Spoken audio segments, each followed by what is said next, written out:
we go. Okay.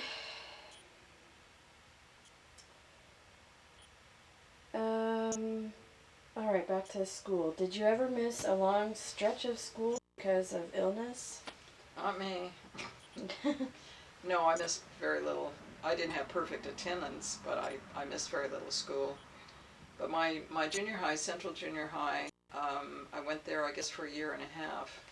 And then we sold both our houses and moved. And so I had to go to Thomas Stark King, which was in Hollywood, which is a far cry from downtown Los Angeles. And again, I had to take the streetcar to get there. And it was a longer ride. The thing was, I didn't have a great deal of friends in Thomas Stark King Junior High School because I went to Central, and we were only 10% white students at Central. The other was pretty much evenly divided between black, Hispanic, and Chinese. And it had a bad reputation. Somewhat deserved. We had fights on campus. Again, they were never interracial. They were usually blacks fighting blacks or Hispanics fighting Hispanics. In fact, there was a slight hill to go up to the junior high, and they'd send out the little kid, and they did it several times with my brother Glenn, who was a fairly big kid. And they'd send out the little kid, and start trying to pick on him and try to start a fight or something, and my brother Glenn just keep on walking down to the streetcar. Whereas if anybody you start to fight back and figure you can push this little kid around, then the friends all come. That was, of course, off campus. So people who went to Central Junior High, figured they were pretty rough and tough if they went there, which wasn't the case. I was a marshmallow. I wasn't rough and tough. Anyway, so I went to Thomas Stark King, played in the orchestra, and that's when I started playing the viola. One day can't remember her name, the gal who led the orchestra said, "Oh, we have a viola part and we have a school instrument. Would somebody like to play the viola?" And I thought, sure, why not? So I did, and that's when I found out that the viola reads in the tenor clef instead of the treble clef. So instead of the second space from the top being C, the center line is C. So you have to redo your thinking. But thoroughly enjoyed it. I even at one time took lessons from Mr. Washburn, who was a Swede with a heavy accent, really nice guy, old guy. Thoroughly enjoyed the viola. I couldn't go back to the violin. And so I played it all through high school. What did you like about it? Instead of E, A, D, G, you have A, D, G, C. So it plays in a lower register. I hate that E string on the violin. E. Anyway, it just is more mellow. It's a slightly larger instrument. If you were to look at a philharmonic playing, you can always spot the violas because they look like they're a little bit overgrown. Just more mellow tone. I really liked it. Thomas Stark King was a very nice campus. It was, as I say, in the Hollywood area, lots of trees. And that's when it was very fashionable. Lance, I think, Lanz, I think was store where girls bought their skirts and the sort of the lederhosen look, and they'd have about 15 petticoats under it so that the skirts would stick almost straight out, and we had several in our class that were so elegantly dressed. It was an experience. Anyway, I remember on graduation, you're not supposed to wear flowers. Well, nobody told me that, and I also had to play in the orchestra. And so then I had to be one of the last ones to go, because I'm playing in the orchestra, and you get almost to the end, then you put down your instrument, and then you walk up there. I was the only one in my graduating class that had a corsage, which I thought was pretty neat. That's funny. Then I went to Belmont High School, which, even though we had moved, we were sort of on the dividing line between John Marshall and Belmont, and my mom went to Belmont, and so my older brother went to Belmont, and there was no choice. I, of course, went to Belmont. And again, it was more racially mixed than Marshall High School, and that's where my brother Walt went to Marshall. That's my mother really wanted him to go there. And it had an advantage. I was the only kid in church who went to Belmont. All the other kids went to a different junior high than I did, and they went to a different high school, which makes it a little harder sometimes because I was not that outgoing. I was fairly shy. Were you involved in any clubs or organizations other than the orchestra? Nah. No, the thing is, again, it was a longer ride, especially in high school. It was a longer ride on the streetcar to get home, and then I had this steep hill to get up with all my books, and I had to bring the viola home every day because I was supposed to be practicing every day. So that and my book, I always had tons of homework, and I just wasn't interested in the club bit or organized sports or anything like that. I was a dud. What kind of classes did you take in high school? Well, of course, I was a music major, so, we called it harmony music theory, where we would have to learn all the intricacies of writing accompaniments and all that kind of jazz. And music history, and the orchestra. When my brother Glenn was there, the orchestra leader was just terrific. Well, by the time I got there, he had gone to another school or whatever, and the guy we had been in the Marines, and he was a band man, and he was terrible in the orchestra, both with the music he chose for us to do. And we had the divided year, so we had graduation twice a year, in June, which was usually a very large class, and in January, which was a very small class. I was a January graduate. So we had the divided year. You were a B12 and then you were an A12. And in my A12 year, we didn't have an orchestra. I showed up with the viola. We had maybe 2 people that played violin. We had a guy who played oboe. And we had probably about 10 percussionists and about 25 saxophones and maybe 1 trumpet. And he literally begged people to come and sign up for orchestra, and they wouldn't do it. And you can't have an orchestra with those. Right. So we didn't have one my senior year, which was too bad. But I don't even remember what we did for graduation because there was no orchestra to play the processional or anything. He was really horrible. Anyway, then I took the usual whatever English and all that sort of stuff. Then I had no anticipation of going to college. I really thought I would be a professional musician. And it was really funny. I can't memorize music. I just have a terrible time. So I knew, besides I didn't have the talent, but you don't think about that all the time. You're just thinking, oh, well, I can't memorize, so I couldn't ever be a soloist because these guys get up there and they got this. I just think, how can they do that? How in the world can they do that? And that was not my talent. But I always thought what I would like to do would be in the orchestra that does music for movies. I don't know why that came to me, and I just thought that would be the neatest thing. But then I started getting backaches when I was practicing. The pain would start back up here, and so then I had my girlfriend Marion or Elizabeth Hanburnett. She said, "Well, why don't you go to college?" And it had never entered my mind to go to college because my folks never even graduated. My dad graduated he quit school at the end of 6th grade, and my mom quit at the end of the 11th grade.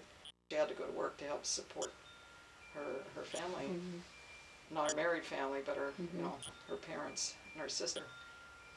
And so I thought, oh, okay. So my senior year, I decided, I had to have a foreign language. I hadn't taken any foreign language, because my brother Glenn took French. Here I am surrounded with Hispanics. Do I take Spanish? No. I take French because my brother Glenn took French. So I had 1 semester of French, and of course the only thing I could do is go to Los Angeles City College. They accept anybody that's got a high school diploma. And so in college I had to take 2 years, and of course I stuck with French because I already had an introduction to it. So I took in college 2 years of college French, and my chemistry and my algebra and my geometry, which I did not take in high school. Well, I took French too because they didn't have any openings in Spanish and they put me in some weird class. So I ended up kind of having to take French as the language because nothing was available in the Spanish classes. Well, I enjoyed it, but Yeah. as far as being practical, I certainly Nope. should have taken Spanish. It's not practical. Nobody speaks French and nobody... We actually have a gal in our ward, but I wouldn't dare. You know, I got through 2 years of college French, and I don't think I ever said a French word in class, in front of the class. No way. I just... Oh, man. Anyway, but what was I going to say? I thought very seriously of taking, while David was on his mission, I thought I had to go over here to Bakersfield College and take Spanish, and then I can converse with him when he comes home. And I thought, just remembering the vocabulary, something, I thought, that's too much work. So I didn't do it. What songs and dances were popular when you were in high school? Do you remember any? Who knows? I don't know. I never went to dance, never went to a prom.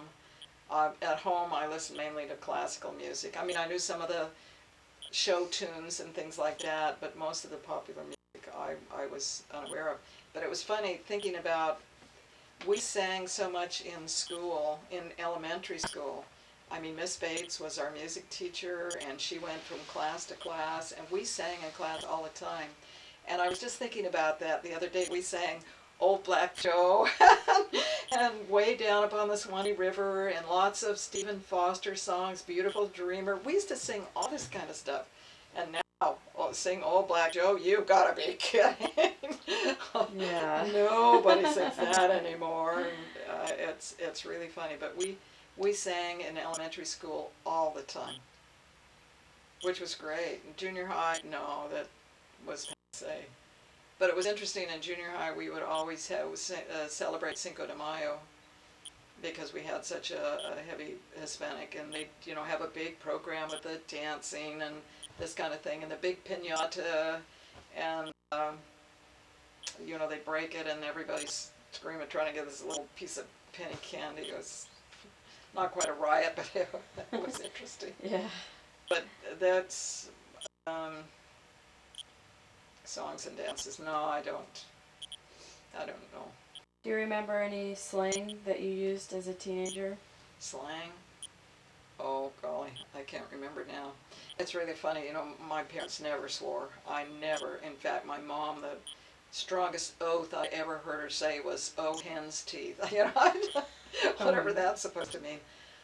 Oh, we did use slang.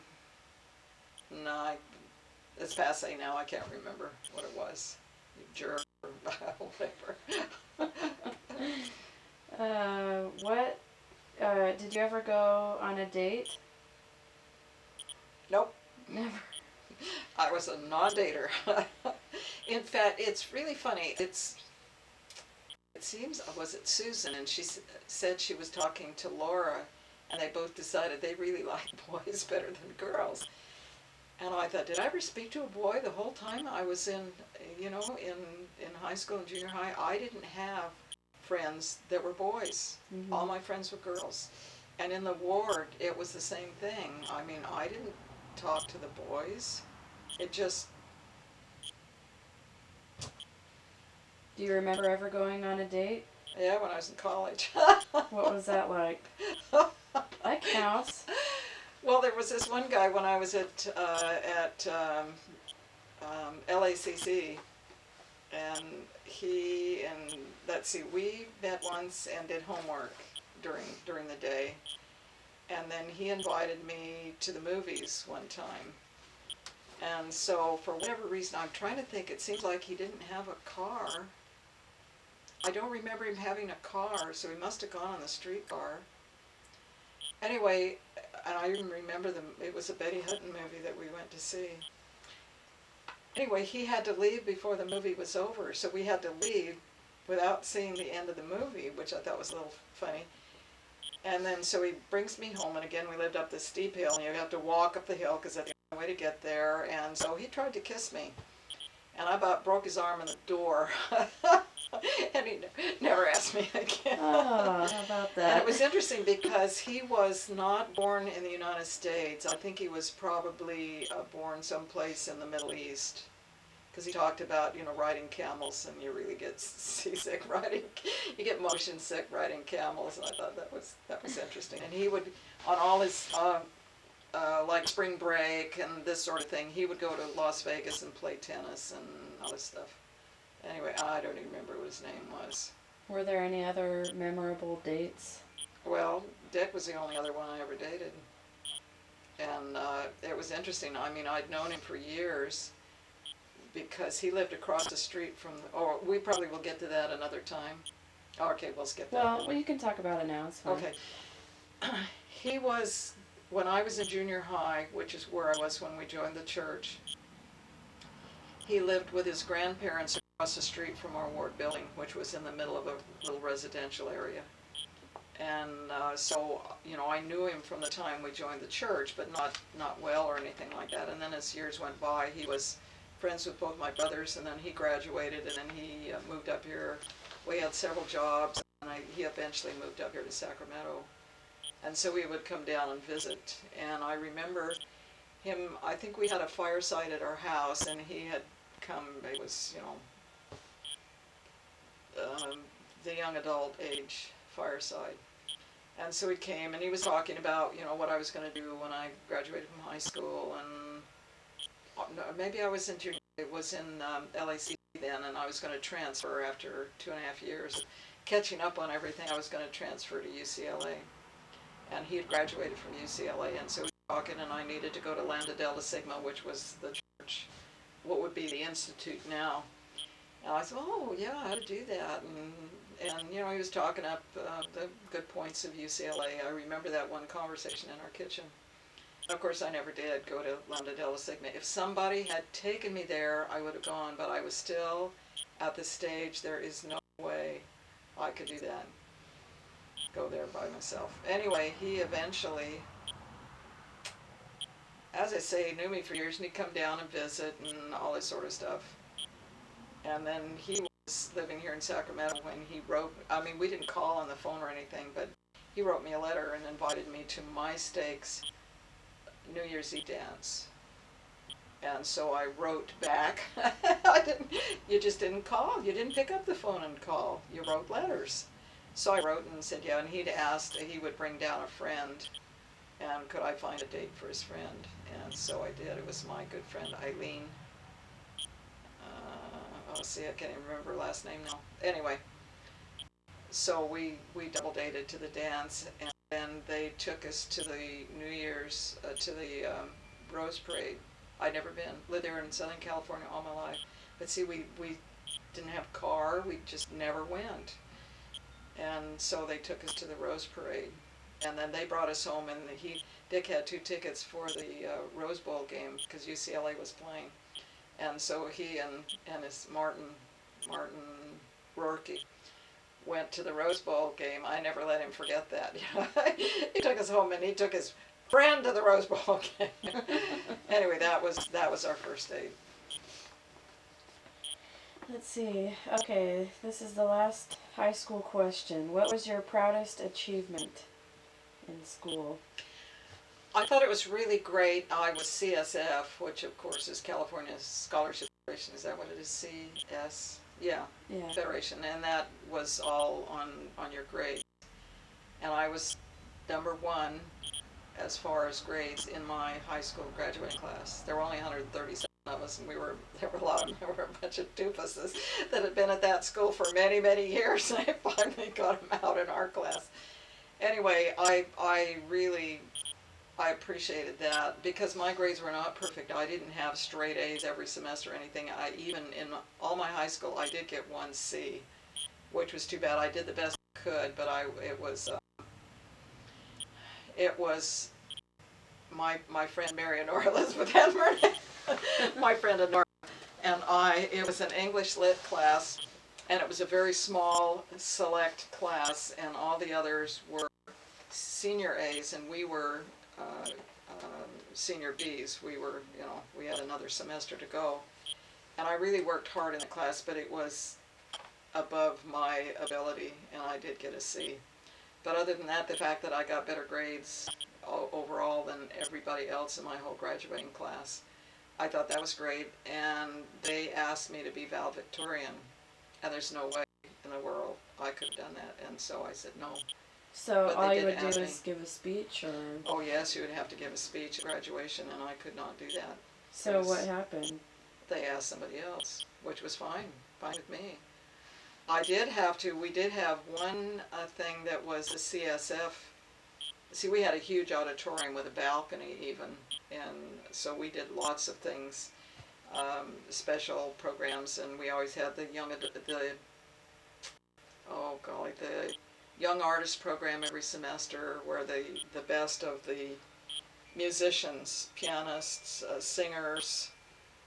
It was a classical thing, not just jazz or pop or anything. It was classical.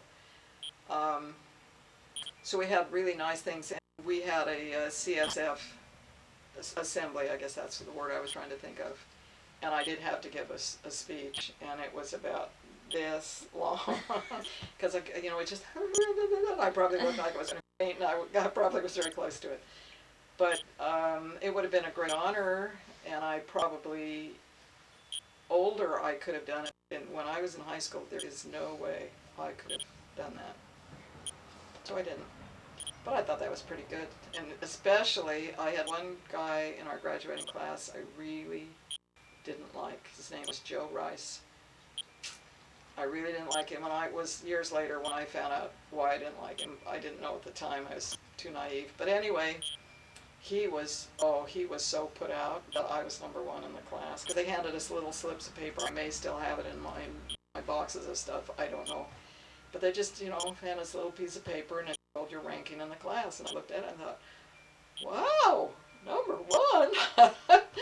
Well, he said it was because I didn't take all the tough classes that he took, this kind of thing. And I thought, I don't care. I said, well, I'd like to see you take harmony and see how you would do in harmony.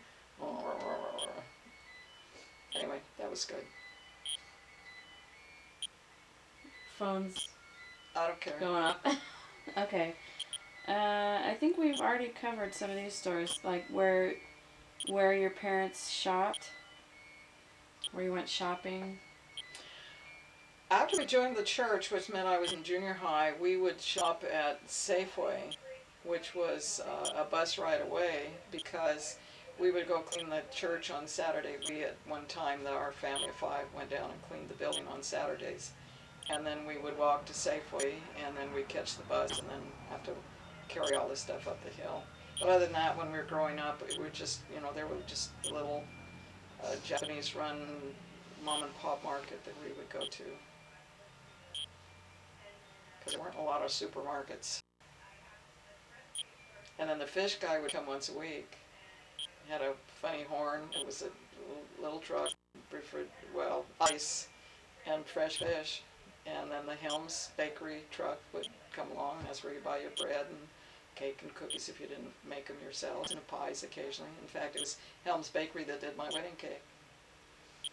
They didn't bring it in the delivery truck. Let's see. I think we can kind of skip all these questions. Okay. What was the largest town you remember visiting when you were young? Los Angeles, because I lived there. Never went to a place that was bigger than Los Angeles. Did your family own a horse and buggy?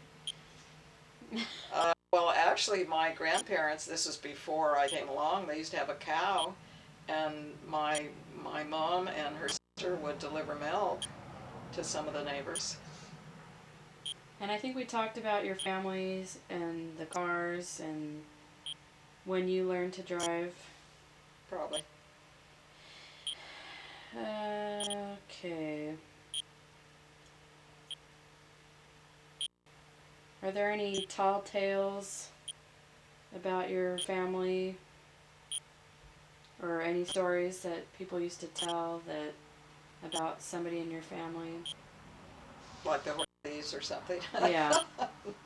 Not that I remember. Though my mom used to think that when her mother, and that would be, my grandma Nellie, and uh, my great aunt, Aunt Tessie, were young after their mother died, that their father would go off and do prospecting in the mountains and leave them by themselves in the house or where it was they were living, and that they were scared to death.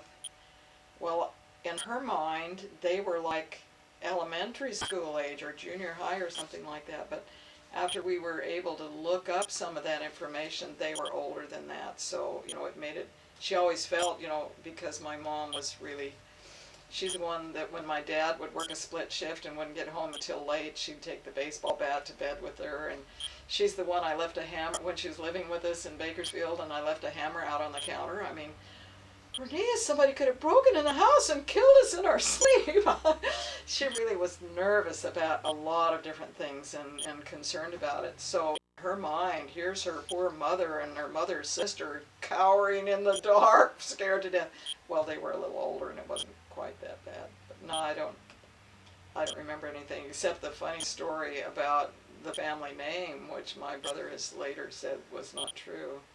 When my dad's folks came over from Sweden, their name was theoretically was Janssen, and they all settled in a community, and everybody's name is Janssen, and so it was causing problems with the mail. So they changed their name, taking the name of a French sailor that they met on the ship coming over, and his name was Pont, which of course means bridge, as you know.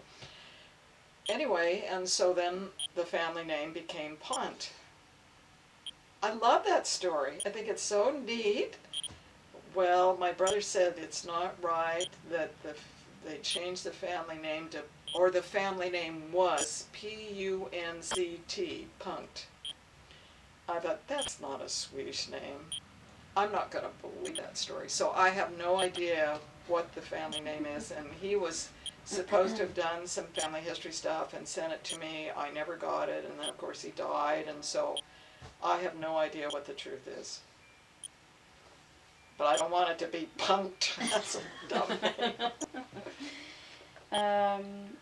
Are there any family traditions that you still practice in your family that you did as a child? Not that I remember. So you need somebody that has a better memory than I do. Oh, I don't think so.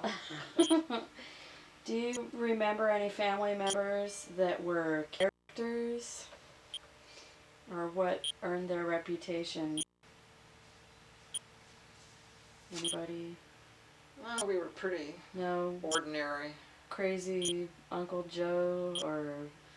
Well, I thought Dick's great aunt and Uncle Wesley and Eulalia were a little bit funny. We would, in fact, that's where his Uncle Wesley, along with my dad, were the witnesses at Dick and my marriage in the Logan Temple. And that's the first time I'd met them. And then we would go up, they lived in North Logan, and we would visit them from time to time. And I don't know what kind of weird stuff they ate, but they were into, I guess, health food sort of stuff, and you'd see little bottles of stuff sitting out on the counters, and I don't want to eat here. I don't want her to fix my food. And she was Dick's grandmother, his mother's sister. It's like Grandma Robinson, Mary Robinson, was like the oldest of all these children, and Eulalia was like one of the youngest of all the children. Right. Anyway, and she used the word, it was so funny, when she had a pain, it was a wicked pain. Oh, that wicked pain. I thought they were a little bit funny. And then he was a farmer up there in North Logan, and we'd be there. He grew a lot of peas, regular peas, and I think it was Del Monte that would come and buy the whole field. And so he'd be out there irrigating. He just a spry, he just up, and he built himself, it must have been somewhere in their late 60s or 70s, he built a tennis court. So he had an indoor tennis court and a swimming pool. Anyway, just in North Logan, they have wicked winters. Anyway, we were up there visiting and he was irrigating and oh, you got a fountain, his wife would say. You got a fountain. He's out there hopping over there things. And she got to the point he then sold off, he subdivided his field and gave most of them away, gave them most of his children, he gave a lot to where they could build a house and the whole bit. Anyway, then they would go out of town for the winters to get away from the really, really bad winters. And they were at some place, I think in Arizona, and they'd been swimming, and the dressing room, the floor was wet and slick, and she fell. And I think she hit her head or something like that, and she had wicked pain from then on. And finally got to the point, it was when Eileen went on her mission, and we went up to North Logan. In fact, we picked up my Aunt Alice in Ogden and said, hey, you want to go for a ride? And so we drove up to North Logan, and we went to the house. We were still able to find it, though we didn't move very frequently. And there was no one home, but there was one of their family members living next door, and so they told us she had got to the point where, I mean, she was certainly mentally alert, but she was physically not able to take care of herself, and he was out irrigating or something, and he fell in a ditch and broke his kneecap. So they were both at a convalescent facility. So we went down there and visited them, and they wanted to give Eileen some money for a mission. And so then we left and we went by at DI, and the group wanted to, except Dick, wanted to go and look in the DI. And so we did, and Eileen realized she'd left her purse back at the convalescent facility, so we had to drive back there. And she went in by herself, and here's Uncle Wesley dancing around the room. She said it was so weird. It was healing, but he wasn't ready to be released. And I just assume, I mean, I have no idea, but I assume they both have died. But they were fun to be around. And we'd go someplace and we'd be visiting there, and so he'd want to go into town to pick up a part for his tractor or some such thing, and Dick and I would go in there with him.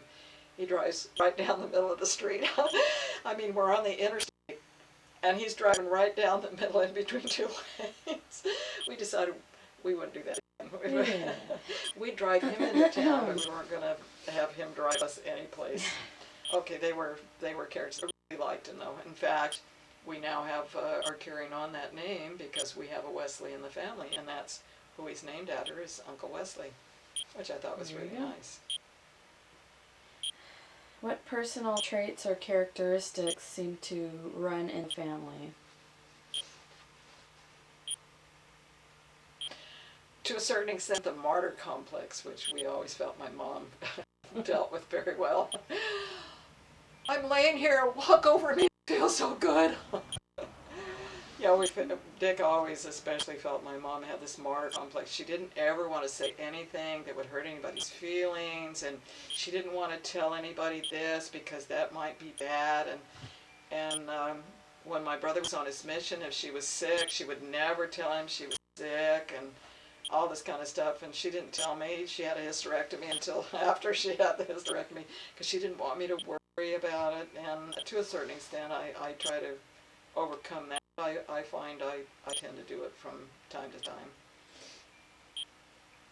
I think honesty is, I really appreciated my dad. I appreciated him more when he was gone than I think I did as I was growing up. But I just really feel in retrospect he was a really very sweet person. Really was never harsh, always friendly, and pretty much happy most of the time. And anyway, and I try to be happy and friendly, and it's taken me years to be the friendly. But I've gotten better, I think, as years have gone by. I wouldn't cross the street anymore, so I wouldn't meet somebody I knew that was a block away. Is there an enduring piece of advice or wisdom that's been passed down from generation to generation? Nah.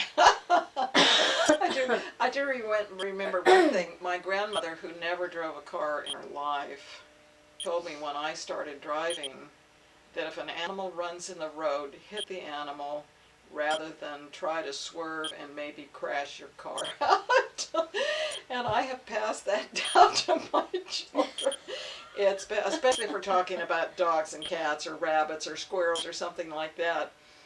Hit the animal rather than crash your car. And die.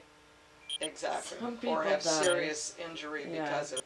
Now, if it's a deer, that's a different thing. Do everything you can not to hit the deer. But if they're small animals, I'm sorry. Don't crash the car. Hit the animal. Have you ever hit an animal? Yes. Do you remember when it was? Oh, yes, because it was here. I was, that's when I had this car. The street was very crowded. I was on Greenback, and there's a signal at whatever it is. Fair Oaks. No, no, further west. You're passing the mall. You pass the mall, and that's Sunrise. And next one is Birdcage. Yeah, Birdcage. Okay. Bumper to bumper, one sidewalk to sidewalk, full of cars, and I was first in line. And the signal had then turned green, and so I was going, and I could see there's there's business now, but then there's an apartment complex, and there were a couple of people standing on the street, and there were several dogs there, and that dog ran right directly out in front of me. I mean, there was no place to go but to hit the dog, and it was a fairly large dog, and so I smacked him. I didn't kill him because he yelped, and he limped back to the sidewalk, and I thought, why weren't they controlling those dogs? And I kept going because there was nothing else I could do. And when I got home, there was blood on, and it bent my license plate, because that's where I hit him, and there was blood on it. And I felt terrible, but what could I do? Well, at least he limped away. At least I didn't run over him with the back tires. Yeah. I really smacked him hard. Wow. That wasn't nice. Okay. Well, I can tell you one funny story. We were living on Rio Vista, and that was at a point where Chris had stopped coming to church and didn't want to have anything, and most of his friends, when we came back to California from Florida, were the inactive members, those that he befriended at church, and one of them, I can't even think of his name now. Well, the other kid turned his life around. He ended up going on a mission. He ended up, actually later, I think he was a bishop and the whole bit, but he had come back from his mission, and we were living there on Vista, and he was trying to befriend Chris and to get him back active in church. And so he called up one day, it was like Sunday afternoon, and asked if he could come over if Chris was there, and I said, oh yeah, that'd be fine. And Chris liked him. Well, he got there, parked his car, and came in, and they were talking, and next thing I know, there's the doorbell ringing, and I went to the door, and the guy said, I'm so-and-so, and I live down the street, and whoever just came here tried to run over my cat. I said, what? And so I came over and said, you need to come and talk to this gentleman at the door. And of course he denied it, and the guy said, I saw you swerved to hit my cat. And he very well could have, but he did deny the whole thing. And I thought, okay. But it was no effect with Chris one way or another, because he never came back. Yeah. Okay, how long did you go to college? I graduated with an AA degree from LACC. Instead of 2 years, it took me 2.5, because I had to make up all this chemistry. That's the one I hated the most. I really didn't like that. I did the algebra and geometry the easy way. I took each one in a 5-week summer.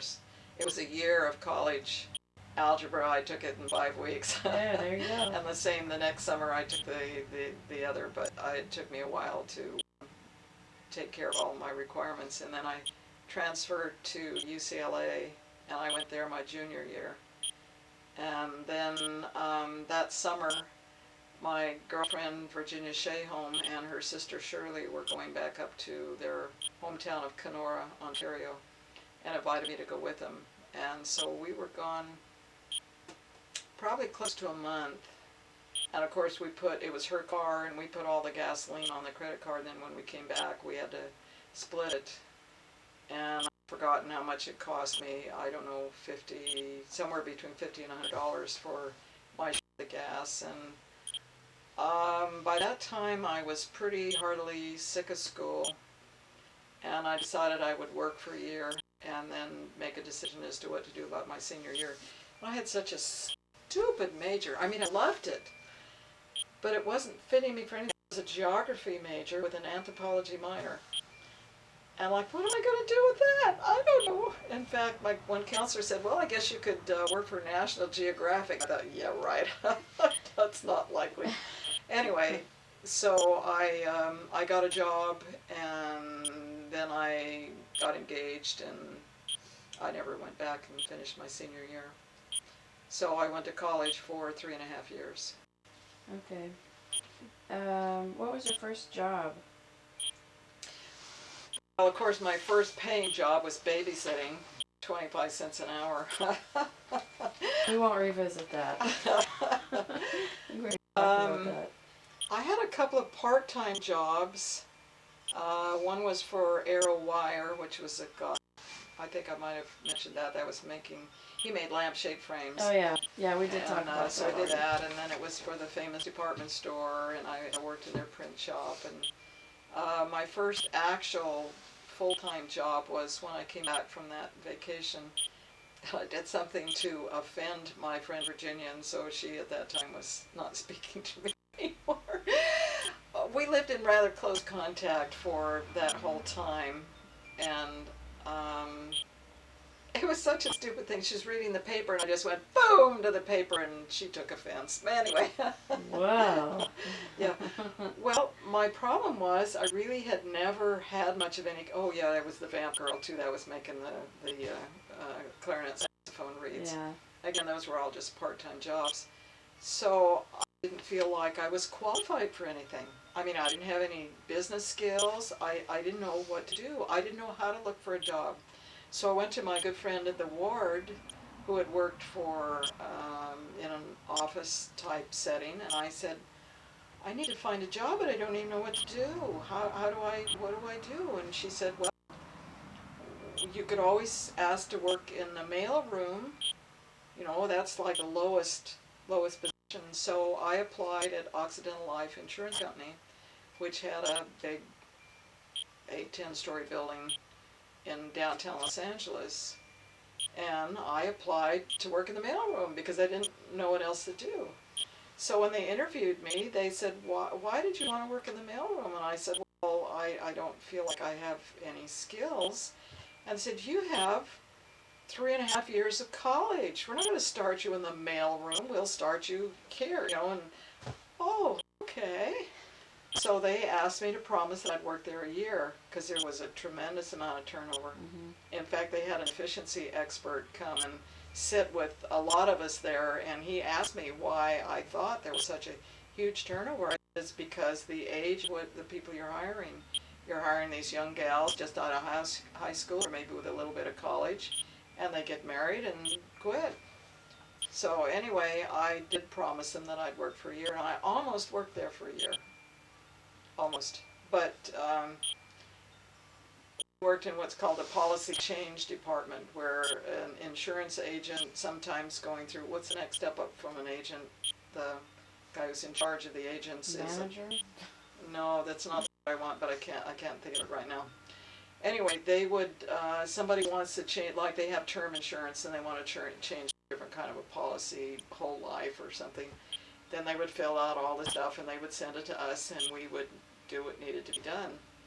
And we decided that insurance agents are the stupidest people in the world. They never knew how to fill out the form. They would make the dates. We would have people that would write February 31st just to take effect.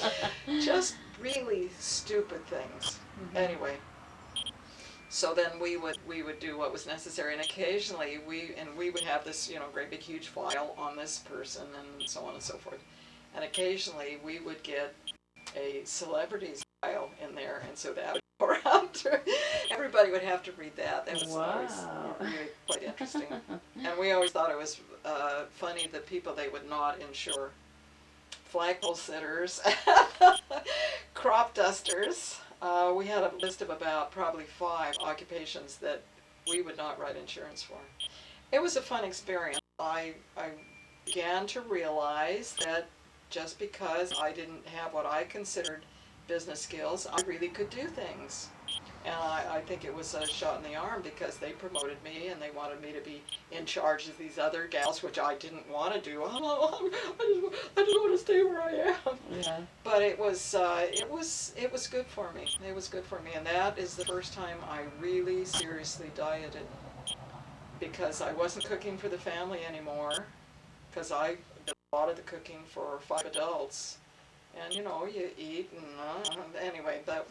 So I was getting up. I was eating a small breakfast, and I would either take a very low fat, low sugar lunch, or they had a lunchroom on the first floor that made the best soup in the world, all kinds of soup, or I would get soup, and then I'd get home, and sometimes it would be a little later, and it worked out really great. I lost weight. In fact, I worked on it for a year. I went from probably about 180, 190 down to 150, and at 150 I was skin and bones. My pelvic bones stuck out. And so I was 150 when I got married, which sounds horrible to people, but I wasn't short, and so that was a very good weight for me. And then I got married, and I moved back into the kitchen, and it's been uphill since. How and when did you get engaged? Well, there's a dispute. It was either April 1st or May 1st, and I think it was April Fool's Day. But he said no, it was May 1st, and I'm sorry, I really don't remember. We had our first date at my New Year's dance, and then we would write letters back and forth. I have a stack of letters. I'm not sure I'm going to let anybody read them. I haven't reread them, so I think I'll burn them. I'm not sure. Anyway, so then he would drive down on a weekend and stay with his grandparents who lived in our ward. They didn't live across the street from the building anymore, but they lived 4 or 5 blocks away. And then what do you want to do? And he'd come over on a Saturday morning, and I'd say, well, I have to take my mom to the cleaners. I have to do the grocery shopping because I was working all week, and markets weren't open until, 16, 24 hours a day, and so maybe I'd be late and we couldn't do the shopping, so we'd do that on Saturday. And poor Nick was long suffering. He'd take us to the grocery store and the laundry and whatever, and then go for a ride. Here he's just driven 8 hours to get there. How we go for a ride? Anyway, and then he'd usually come for church Sunday morning, and then he'd have to head for home to get back up here to Sacramento. So we dated for a while, and I knew he was going to ask me to marry him. So we went for a drive, and there was this really nice hillside, and it was, we were the only car there, and so we walked over, and there was this big log we were sitting on, and the next thing we know, another car parked, and here this family with 3 little kids, and so poor Dick. So he has to wait until they get back in the car, and then he brought me a ring, and I said, yeah. But it was funny because beforehand I told my mom, I said, I just know what will I say? I don't know what to. Bernice, well, what do you want to do? I don't know what I want to do. Anyway, I said yes, and he gave me the ring, and it was we didn't pick it out together. He had a friend here who was a fireman, but in his spare time he repaired watches, and so he had all kinds of jewelry catalogs. Mm-hmm. And so Dick picked it out of a catalog, and I couldn't have asked for anything better. It's that nice. Anyway, it was too big, and so I'm wearing it anyway. And my girlfriend then, Eileen, I cannot remember her last name. I thought if I came up on it surprising like that, it would come to me. Her married name was Wolfson. She married Wolfson, but I can't. Oh well. Anyway, she was insistent that because I had a car, and we would go places together, and that's when you didn't have turn signals. You don't remember those days, but this is a I learned this is that. a left I know turn, what this it is a Yes, I this is a right learned turn, that. and this is you're going to slow down. He was always scared to death that I was going to drop that ring off my finger. So I took it. She worked for a May company, and so I took it to the May company jewelry department, and they sized it for me. And I bought luggage through with her discount at May company, and I bought, it was Skyway, really nice, heavy. It's heavy stuff because that's what they made then. And I bought the one with the idea it was open stock, and when I went to buy a bigger piece, they didn't have it anymore. So that's why one of them was sort of a blue with white edges, and the other one is white. I was very disappointed I didn't have matching luggage. Anyway, so that was that. They teach you when your turn signals go out that that's what you're supposed to do. Yeah, this is the left, Yeah. that's the right, and that's the slow down. We still teach it. Well, that's good. I'll have to ask Laura. I don't know if she learned it. Yeah, it would be interesting to know. But I learned it. Why do you do hand signals, huh? When and where did you get married, and how old were you? 22, and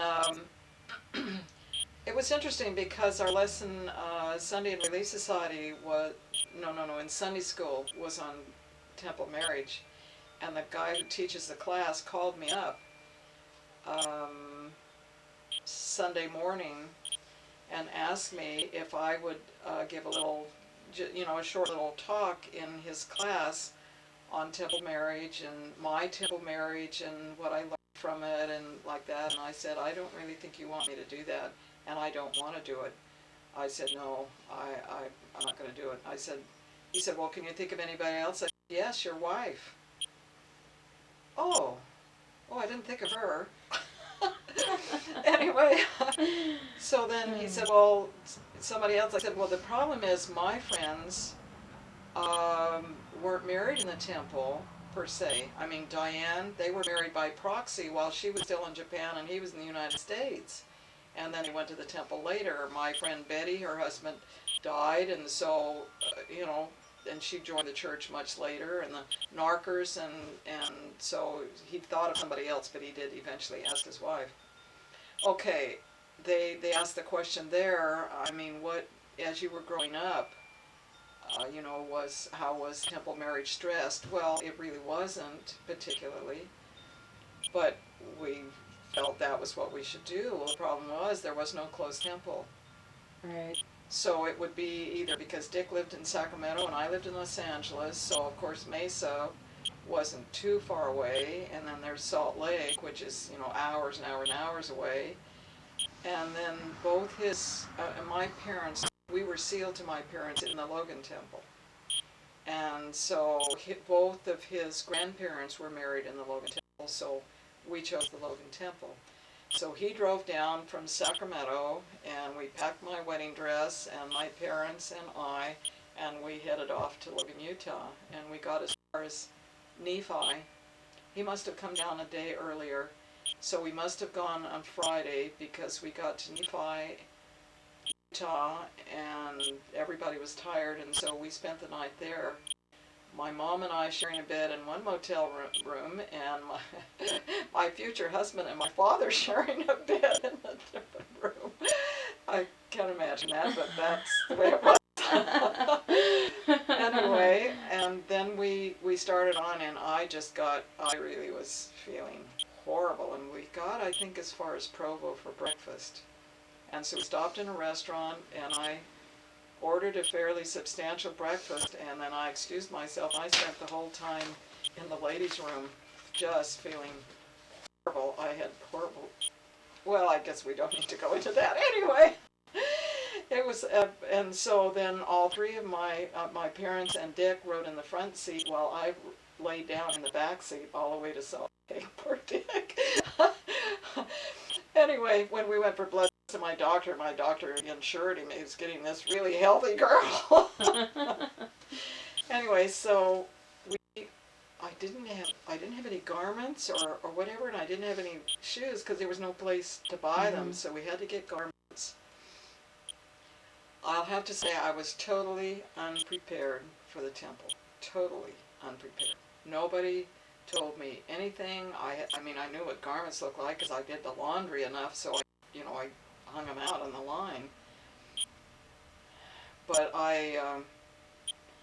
and that was before the Logan Temple was redone. It was redone about years and years later. So this was finished at the time pioneers were there. The seats were very small. They were like theater seats, but they were very small, and the rows were so close together that my knees touched the seat ahead. How they ever did the tokens, I can't remember, because you're in a room that's okay. So we got up to Logan, and Dick. We went up to his great aunt and uncle Wesley and Eulayla's house, and he stayed there with them. And then my folks and I went to a motel. We stayed in a motel, and we had to be at the temple something like 5 o'clock. And we were married on a Monday. Temples aren't even open on Mondays, but they were then. So we were married on a Monday morning. We had to be there at 5 o'clock, and it was, the day just went on and on and on. Anyway, it was, I cannot say that it was a spiritual experience. It was very unusual, very unusual. And the ceiling, I don't remember anything much about it. And then we didn't get out of the temple until late afternoon. It was an all-day thing. And then we had to drive my parents. We were in Logan. We had to drive my parents all the way back to Ogden so they could catch the train to go home. And then we drove all the way back up through Logan up to Bear Lake. So we spent our honeymoon night at a motel in Bear Lake, which is still there actually, because we went through 20 years later, and it's still there. It was, and then the problem was compounded by the fact that we were not able to go to the temple again for years. Mm-hmm. We never went back to the temple. Mainly, we were living here in Sacramento at first, and the LA temple, of course, was under construction, but it wasn't finished. We didn't really have family in Utah to go say, okay, we're going to come back, because it would have been the Salt Lake Temple, the Logan and the Ogden and Provo Temple weren't built then. And of course, 9 months later we had our first baby, and then less than a year later we had our second one. And you just can't plop those in anybody's while you go who knows where to get to the temple. And right. So I couldn't tell you how many years it was later, because we started going to the Los Angeles temple, and we had 3 kids by then. So I mean, we're talking 5 or 6 years before we ever got back to the temple again. Mm-hmm. So I felt totally unprepared to go to the temple. And it was not the marvelous experience that it could have been under other circumstances. Mm-hmm. Well, they do things to help now. They have a temple prep class and books, at least, that you can read. And well, see, and there was nothing like that. There was nothing like that. So, but we managed, and I love going to the temple now. In fact, when you went to the temple, when the LA temple was first, you did a whole thing, including the initiatories. And then they realized that slows things down so much that then they stopped doing that, so you just went through the endowment session, and the initiatories were all done separately. And so occasionally we would go down and just do initiatories, which I think is really great, because you hear those blessings all over that you have forgotten. Mm-hmm. So that's good. That's good. So your first home was in Sacramento? Yes, we lived in a fourplex, in one unit of a fourplex in downtown Sacramento. Someplace near 20th and D. I can't remember now whether it was on 20th or it was on D. I've tried to find it, and I did it one time, and then I think it's been redone, and so I haven't found it again. We were upstairs, of course, so we brought a lot of my stuff. I had was that the treadle sewing machine? I had an old sewing machine, and I had an overstuffed chair, and I had a wooden wardrobe, and cases that were mine and so on and so forth. And so we had to carry everything upstairs, not realizing by then I was already pregnant. And then when we realized I was pregnant, we had to move out because they didn't allow it. And then we rented a house in Broderick over the I Street Bridge. I did find that one. They kept it up very nicely. I was surprised.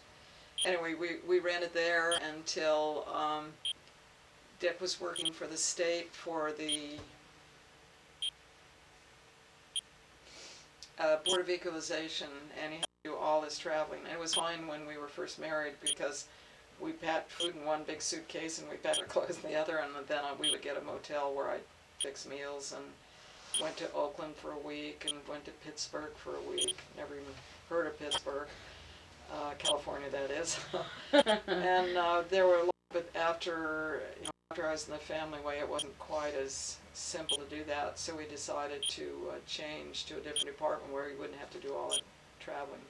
So he applied at the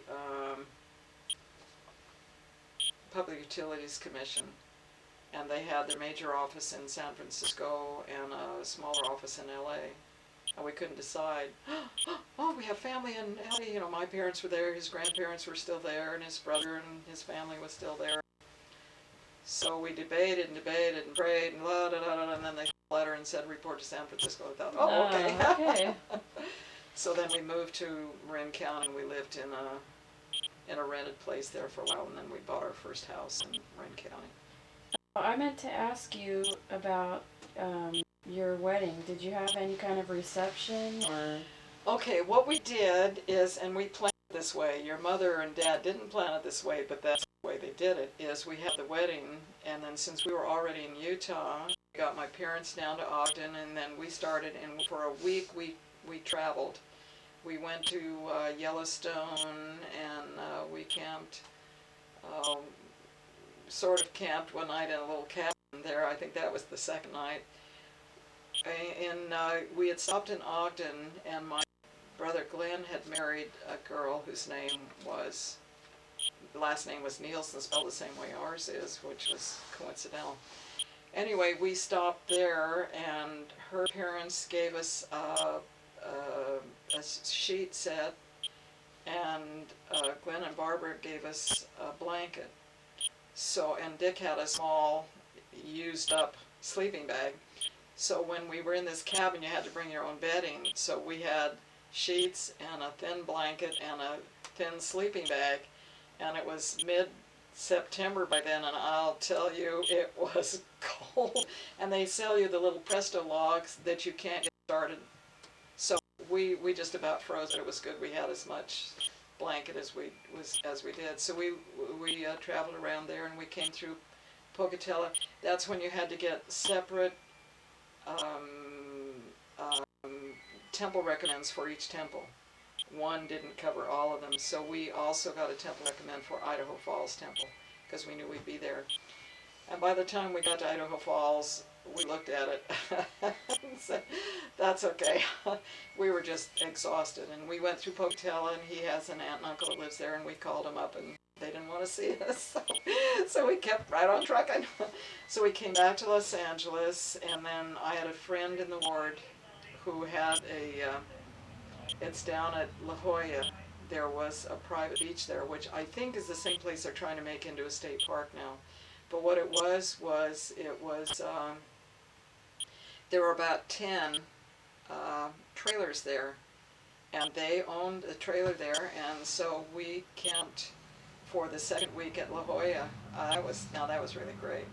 And then we had a reception after the 2 weeks honeymoon, which worked out fine for us. They could hardly get me buttoned into my wedding dress, which was a dressmaker 16, 36, 26, 36. And that's another story, my wedding dress. It's still in existence. I think Eileen has it at her house now.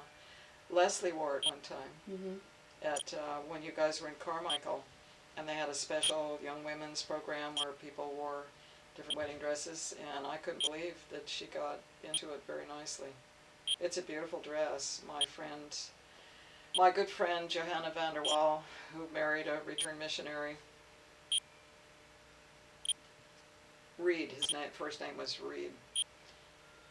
He decided to take up dressmaking, and so they approached me and asked if they could make my wedding dress. He wanted to make a wedding dress, and I said, Okay. great. So I got a wedding magazine, and I picked out the dress, and I bought all the fabric, and they made it up in muslin to see how it worked, and it was great. And so it was Skinner satin with lace overlay and all that sort of stuff. Really nice. But it had a small train, nothing huge, but it did come out. In the temple, that was horrible. It was, the seats were so small, so close together, and there was so much dress. It was, and they'd been to the temple. How come they didn't know that this was not a very practical thing? Anyway, but it was a beautiful dress, and the hand-covered buttons all down the back and up the sleeve,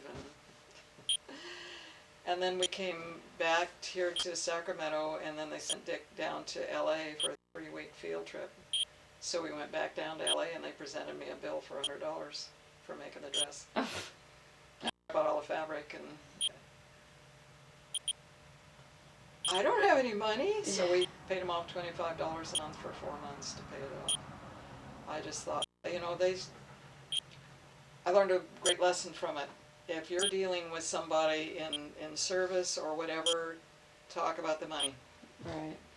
Because you don't like surprises like that. Right. Anyway, but it is a beautiful dress. Okay, somebody's really trying to get a hold of you. They called. Oh, they called again? Oh, it's 3 probably the gal I'm times. going to the movies.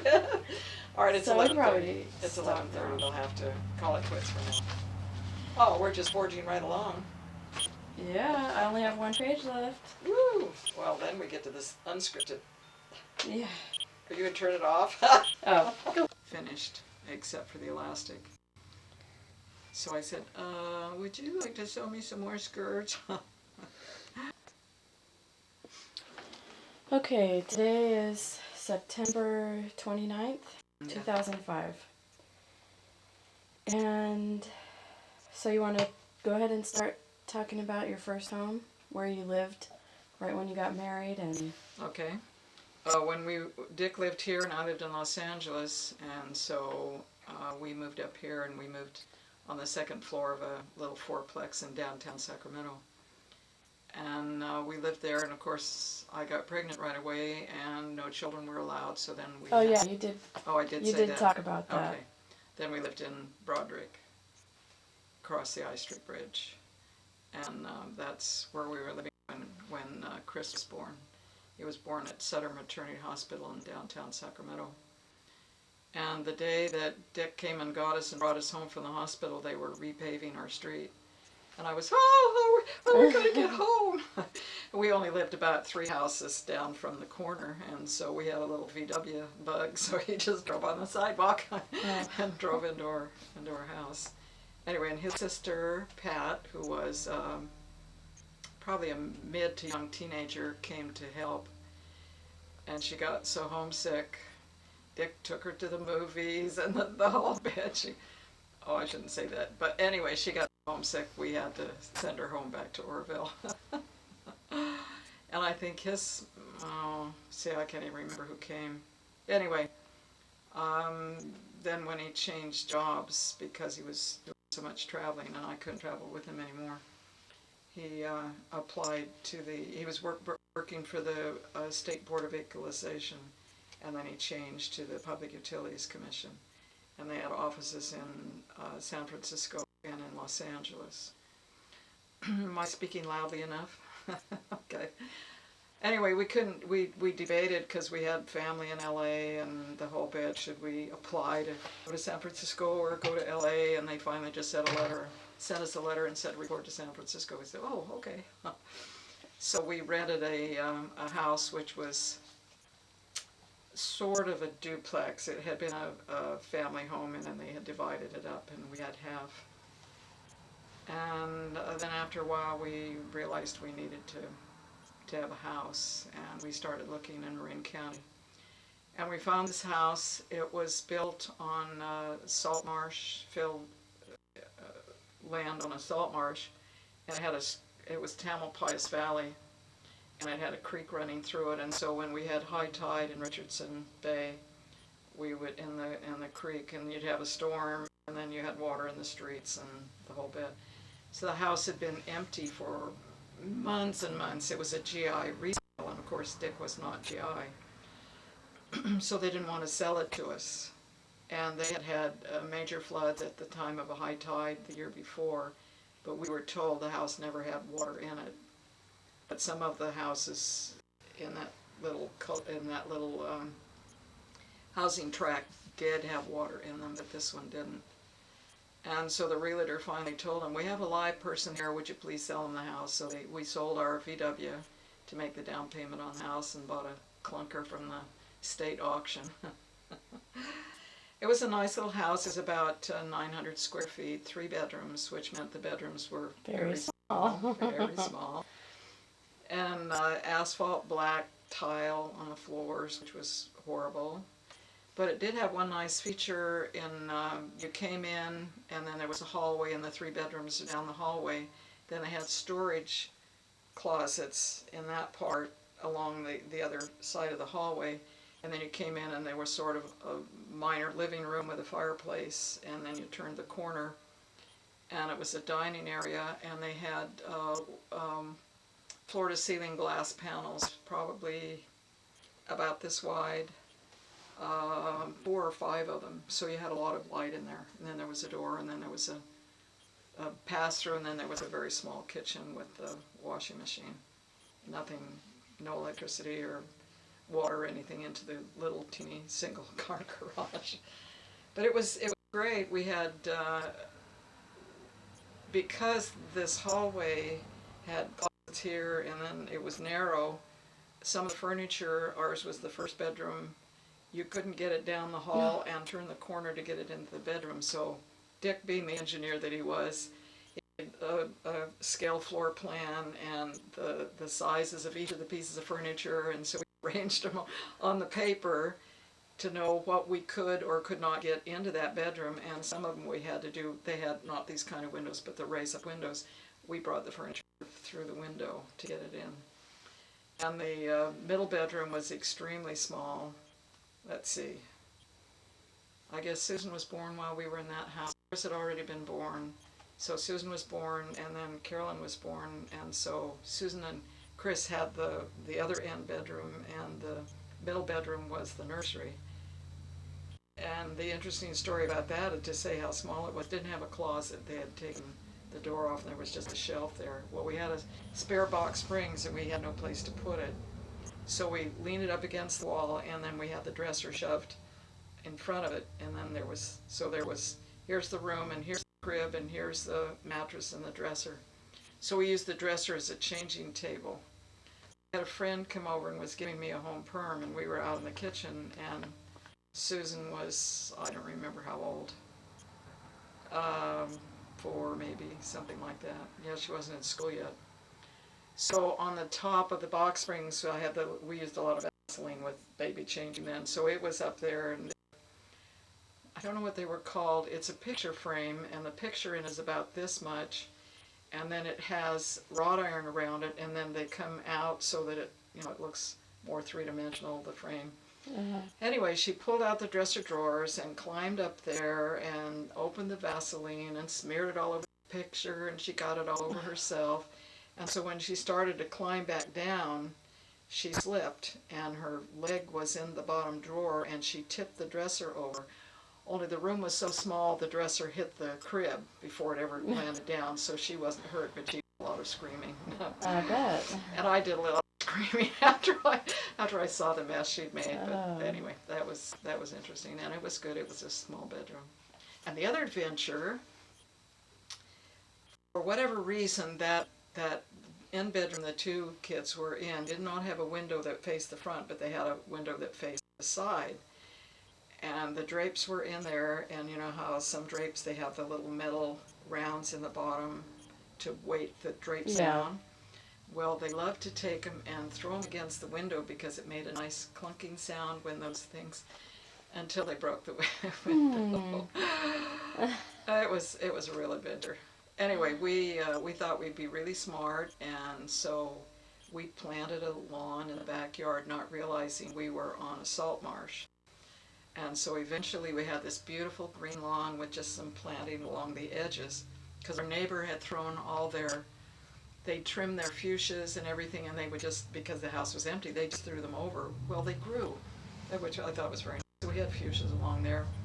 And then we started getting brown spots in the lawn. And then we had a brown lawn with just a few green spots. So we finally took all the soil that was reasonable, and we built a planter along two sides, and we put the soil in there. And then there's a place on the coast, see, we're over the Golden Gate Bridge in Ring County, and it was, Sausalito was the first community to get to, and then it was Marin City, which had been World War II housing for somebody. And then you come around the corner, and then here's Tamalpais Valley, and you go further, and here's Mill Valley, and then San Rafael, and so on. Anyway, on the coast, it was a one-way tunnel. It was Army property, and it was on the little further north of the Golden Gate Bridge.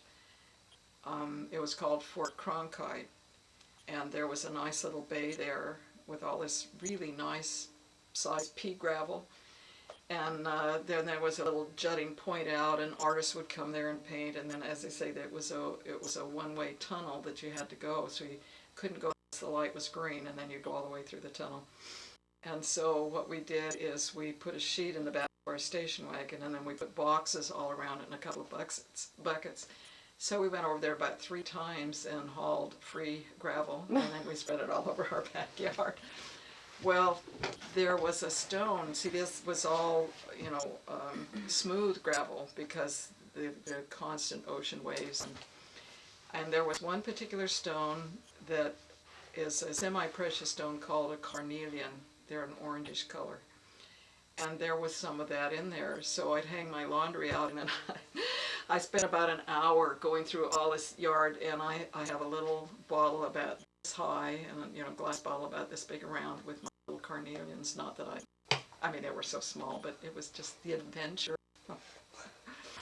Anyway, and we hauled, since we had a fireplace, we hauled free eucalyptus, I mean huge limbs like this big around, some trunks, and hauled into our backyard with the idea of cutting it up and using it for firewood, because he worked for the state. We didn't have any money, got paid once a month, and the check always runs out before the month does.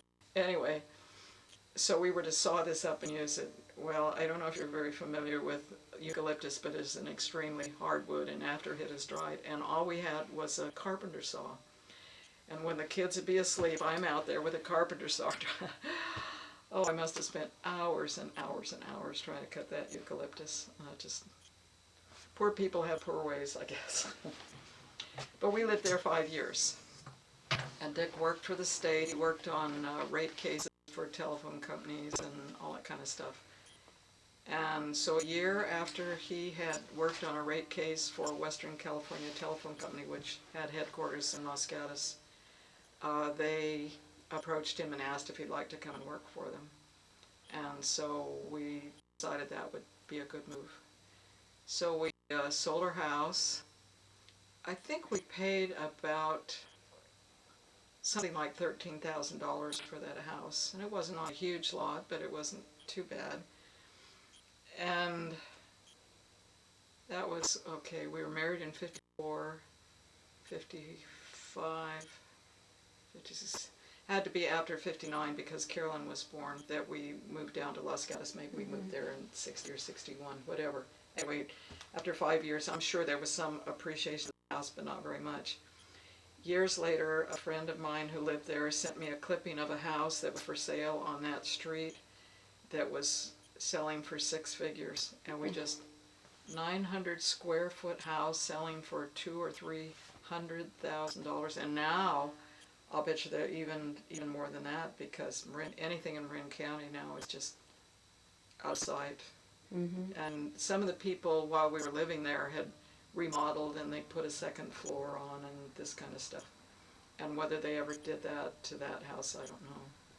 But it was fun. Oh yeah, we had another adventure there. This road that went near us that came from, you could come in from 101 over to here, and then our little subdivision was here, and then you could follow that road and get to Muir Woods and Stinson Beach and all like that. So we had a lot of people that drove that road. So there was a little market just before you got into our subdivision. And we had been working out in the yard and had mentioned that we needed milk or something like that. So Susan, who must have been about 3 at the time, walked down to the store to get us some milk. And so she couldn't reach them. And so I guess there was a gentleman there and asked if he could help her. And so he got her, and I don't remember now, they probably were only half gallons. But we suddenly realized Susan wasn't there. And so we're looking all around and we can't find her. And here we see her walking up from the store, just so proud, holding this milk. So I had to explain to her that that isn't what we do, and so I marched her back down, and we took it back to the checker who knew us because we were in there frequently. And no, oh, that's okay. No, it's not okay. Oh yes, you shouldn't have done that. So we made her put it back, and even though we needed the milk, I didn't. We just took it back, and then we walked back home again. Anyway, she was so proud. Oh. Helping Mom and Dad. Yeah, crushed all of her dreams. Anyway, we had the front yard, of course, when we moved in, was about the same as the back, and I remember we have pictures of the neighbors coming and helping us dig up the front yard, and we actually put in a lawn, and we increased the size of the driveway by 2 or 3 feet, pouring it ourselves, and I didn't know it. Oh boy, this, see, that feels good. Oh, put your hands in that. Oh, okay. And while we were there, our neighbor's house burned, had a fire in the house next door. And my neighbor across the street, Mr. McDonald, he's the big brave one. We're all standing out there, and they called the fire. We only had a volunteer fire department, so it was a little time waiting for them to come. So he charges the front door with his shoulder and about knocks him out. And so he runs around to the back, and he opens the door and goes in the house, which is one of the stupidest things you can do, because that gave it air, and suddenly the flames in those bedrooms, and it broke the windows out, and then it really started burning, and it was super heated in there. It's a good way to sear your lungs, but in the heat of something, he was concerned there was somebody in the house. Actually, the only thing in the house was their fish and their dog. And I think the fish survived, but as I recall, the dog did not. So then the volunteer fire department got there, and I had the dubious honor of, I knew where she worked. She had a little beauty shop, and I had to call her and tell her house was on fire. That wasn't good. She and her husband lived there with her brother lived with them, and none of them were home. So she came immediately, and hope she didn't leave somebody in the middle of a farm. Anyway, she thought I was wonderful. She really did. The day we moved, she brought me over to end tables, and she kept bringing stuff out of her house, and I just, because we hired a moving, it wasn't a very large one, and so that was really interesting. She would tell me the story, but she thought it was so funny. Dick would yell for me, and I'd come out and hold the nail, and he would pound the nail, and then I'd run back in the house and watch the kids, and then he'd call me again, then I'd come and hold the next nail, and I'm sure it wasn't like that, but in her mind, her perception, that's how it was. Dick would yell, and I'd come running, and then I'd go back in the house. But we did a lot of do-it-yourself. Well, we had no choice, but we did a lot of do-it-yourself. In fact, we ended up painting that house yellow. I mean, we always end up painting our houses yellow, or so it seemed. Anyway, it was a nice little house, a nice little neighborhood, and that's where Chris started kindergarten. Was there, and so we must have moved in the middle of the year, because we moved when we knew we were going to be working in Los Gatos. We went down to San Jose Yes, I must have been pregnant with Eileen. We went down several times, and that one Saturday we were down there, it was 116 that day. And we're used to all summer, the fog moves in, and you got cold summers and the whole bit, and I thought, I can't live here. But it was never that bad again. But when you're looking for houses, you're pregnant, you got 3 little kids, It was not what I'd call an adventure. Anyway, we finally found a subdivision we liked. It had been an apricot orchard in Los Gatos. And we picked a lot that had this big, beautiful, mature apricot tree there. And they had several designs of houses. They were all one story, no air conditioning because it really wasn't needed. And so we picked the house and a little bit of the colors, and then we drove back. Ochenera and Porta were the names of our builders. Isn't that funny? I remember their names. I don't know what I did last week, but I can remember something that happened 40 years ago. Anyway, so Dick got to thinking about it. He always liked to second guess things, make a decision, and then, oh, well, I don't think that was the right decision. So he decided we really needed a different lot. So we went down there, and they had already started the house. They had the forms, because this was not a slab. This was hardwood floors and a subflooring and everything. And to put in the corner of the garage, they took out the apricot tree. And I just, I couldn't believe it. I couldn't believe it. But we were already committed to that lot, so we had no choice. So I told the builders, I said, you take out the apricot tree. We'll buy you another tree.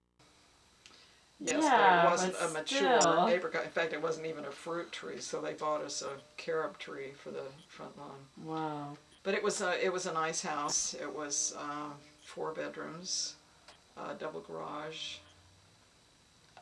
separate dining room. Well, dining room was connected with the kitchen, but we had then off of that was a separate family room and a nice big square entry with a separate living room. It was a nice house with 2 bathrooms. Certainly a cut above our little 900 square foot. I don't remember how big it was, but it was considerably large, at least twice the size of that one. Very small backyard. And we planted an almond tree in the backyard. And Dick's boss decided we needed a tree. I think he's the one that bought the magnolia tree. Never had blooms until I went out one day and you better bloom, and it did. But I didn't think about that soon enough, so we didn't think about threatening the tree. Yeah, exactly. I read about a guy who took a shotgun to his orchard and shot it up, and they did lots of producing. So when we moved to Bakersfield, I really did do that a number of times to my fruit trees, and once to a little snowball plant. I'm going to rip you out by the roots if you don't. And that spring, it was filled with buds. I thought, wow, it really works. I don't know whether speaking sweetly to it would do the same. Anyway, the house in Los Gatos was blue, and we ended up, before we moved, it yellow. We were there 7 years. And the nice thing about it that I really liked was the driveway, instead of a garage straight in, the garage was sideways. Mm-hmm. That was a lot of fun. When we were in a rented house until the house was finished, and they promised they would get it done before Eileen was born, and they did. And they actually bought me a little baby outfit for her, little panties and a dress. I was impressed that our builders would give us a gift for the baby. I thought that was great. Anyway, we didn't have enough furniture for a living room and family room, so we put everything in the family room, and probably the first year or two, all we had in the living room were boxes that we hadn't emptied yet or hadn't gotten around to. And we finally got furniture for that, and Dick decided that we needed extra speakers. We had, I think we were living there was when we got the Tech Lansing Voice of the Theater, and the speakers came separately, and there was this very large wooden box. I don't know if you remember it, but yay tall. And we mounted them inside the box, and then we got the whatever that fabric is that you put on the speaker fabric. I'm sure it has another name. I can't think of it now. And then the veneer around it, and we veneered the whole thing and stained it, and that was really a work of love. And they were out in the garage dying from having been stained. And one day I came out, and we had it was a large double garage, really nice, but it was the old big wooden doors with the big springs and I went out there, I couldn't open the garage door. I thought, what's wrong? It must be stuck or something. I'm trying, and I give up, and I go back in the house, and I go into the garage, and I can see that one of the springs has broken. I mean, the springs were about this long, this heavy coil spring, And what it had done is, see, they fly when they break. It had flown and it had gone boom right on the top of one of those Voice of the Theater speaker cabinets. And it made a row of oval dents in the top of a line of them about this long where it had just banged into it. Oh! So we got wood putty and we filled that in, smoothed it all off and restained it. And the wood putty took the stain differently than the rest of it, so you could see this little row. It became a conversation piece. And as far as I know, the speakers are still being used. When we moved, we asked Chris if he wanted them because he was into all kinds of, music and this sort of stuff. And so as far as I know, he still has them. But we had a lot of adventures in that house. Oh, yeah. We frequently, when we took a vacation, we went to Oregon. Just loved Oregon and the coast and everything. And so this one time, we always seemed to have the two different families lived across the street from us. And they had a daughter the same age as Eileen. And so we did a lot of babysitting, both for the first family, and then when they moved in the second family, we did a great deal of babysitting with their little one for them. Anyway, that and the little girl next door, who were all about the same age as Eileen, were watching us getting everything ready and getting it in our camper. And they saw Dick on the back porch open